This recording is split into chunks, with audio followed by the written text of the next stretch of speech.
I'm going to go to a 1.5 inch flat brush. What we'll do, we'll start with the forehead. So loads of white with some cadmium yellow. Normally I jump between cadmium and lemon yellow. As long as it's a light, warm shade, really to invigorate the white, then that's kind of what I'm after. And I'll introduce a little bit of magenta again.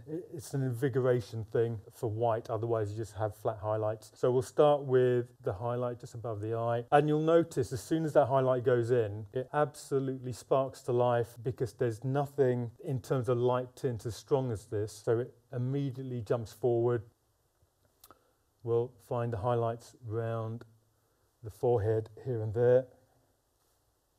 What I find as I paint, I naturally accumulate other colours around my palette, and it gives me options as I progress with the painting to just use some of those. Again, I don't want it to be too contrived, so if I see things happen while I'm painting, I'm very happy to go with it.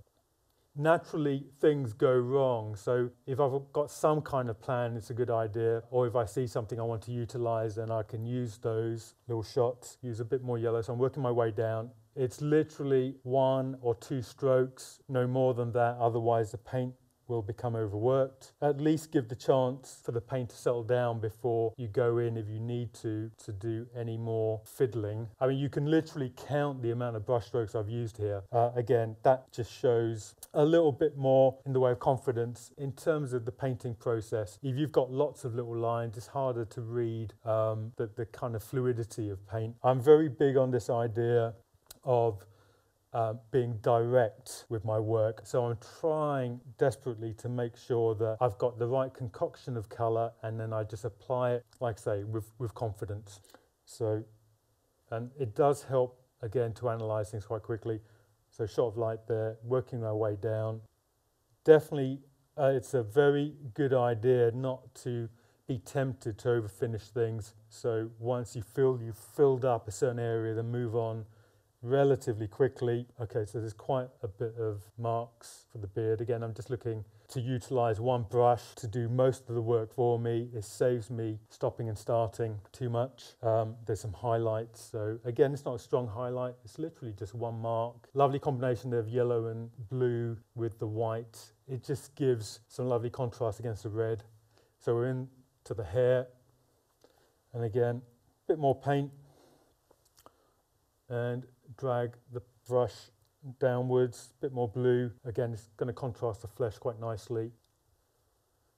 A few more marks. I'm trying to vary the scale of mark from a blocky mark to something a bit more refined where I just really use the edge of the brush. Again, really want the initial layers to filter through. That way you create the interest. I mean, the hair is definitely not as important as the features, but you still want it to be interesting. So by utilising marks and colours, you get that straight away. I've just noticed there's a lovely highlight.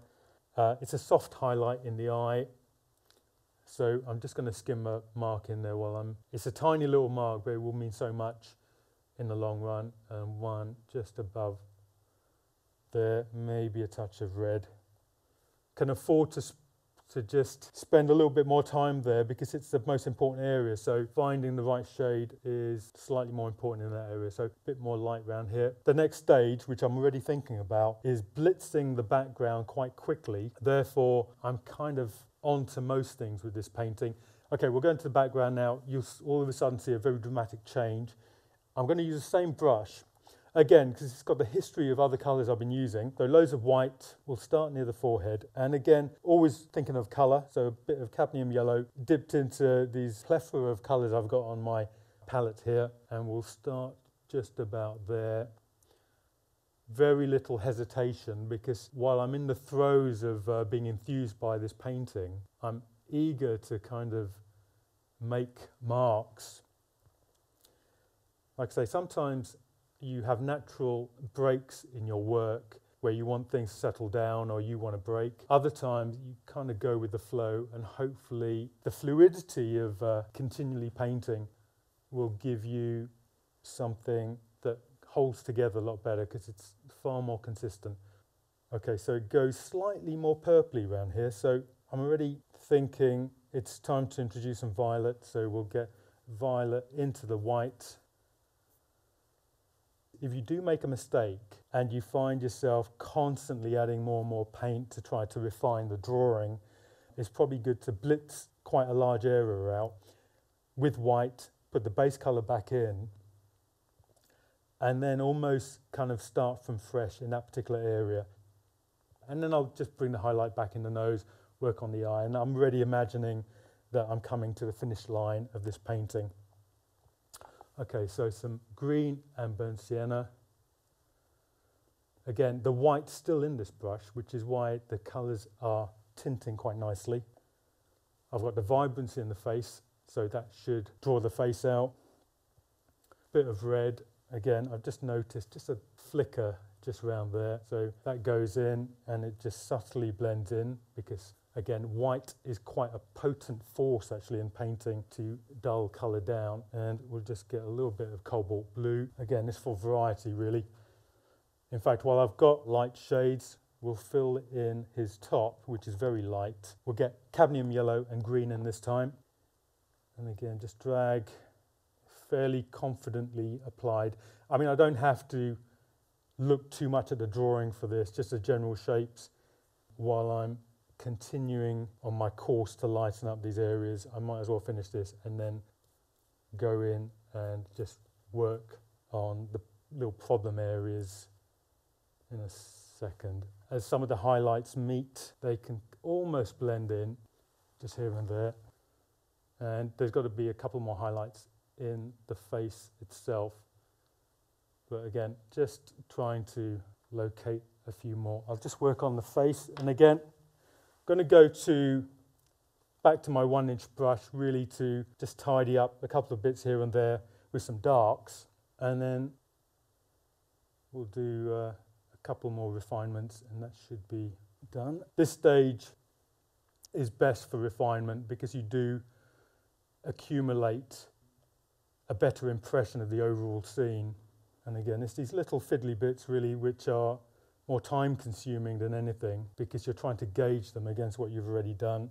So we'll go in with some, I've got processed cyan with purple, and I'm just trying to bring the eye out a little bit more, just the shape of it. Again, it's a focal point, so it's worth persevering with to get the right balance. Just some red and some burnt sienna, and just filling in that gap there, constantly stepping back. That way I can assess things, and again, a couple of little darks here and there. This is where you blend a bit more colour, simply because there's slightly more complicated shadings going on. It's less generic than just blocking in reds and browns. So a couple of marks there, and just work our way around. It's kind of a couple of darks really to draw out shapes. Just here and there. And the purple comes through quite nicely with the processed cyan. And what I'll do at the very end, I'll move right down to a 3/4 brush. This is for the ultimate tiny little fractions of highlights. Occasionally I use a little tray which helps me mix some softer shades. If I mix a bit of it up, then I don't have to return constantly, and I can just find the slightly smaller pockets of light, which kind of make all the difference really in the technical stakes of this painting, where a little bit of definition can go a long way in drawing out the shapes a bit more. It's going to lighten that line down a touch, a bit more highlight in some of these areas. Again, very conscious of how much or how extreme the highlights go, or how refined they go. So all those thoughts are just running through my mind as I just lay in some of these, some stronger whites in some places. So it's all about measuring where I'm going with some of these. Just protrude, highlight a little bit more here and there, slight dark there. So we'll go in, touch more red. It's not a question of just locating a flesh tint, because there's variations in flesh, because it's a transparent material. So something like a flesh tint colour on its own really isn't going to do the job. of mixing up the right combinations.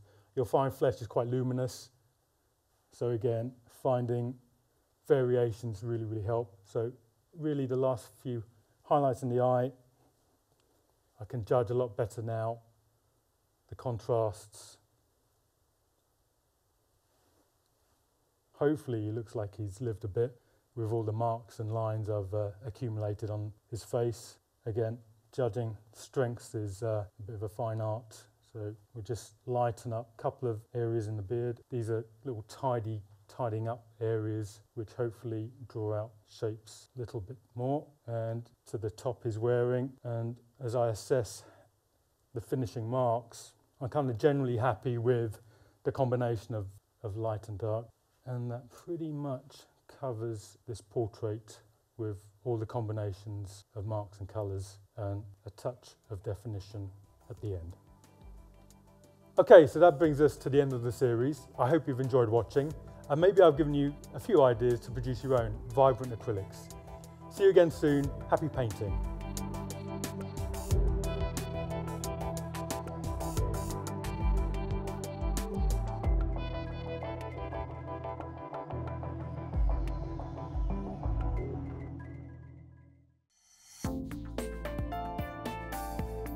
Now available to buy. Try these techniques at home whenever you wish. The extended DVD of today's workshop and the book that accompanies this series are now available from the Painting and Drawing channel. For further information and to order your copy, go to www.paintingdrawingchannel.com.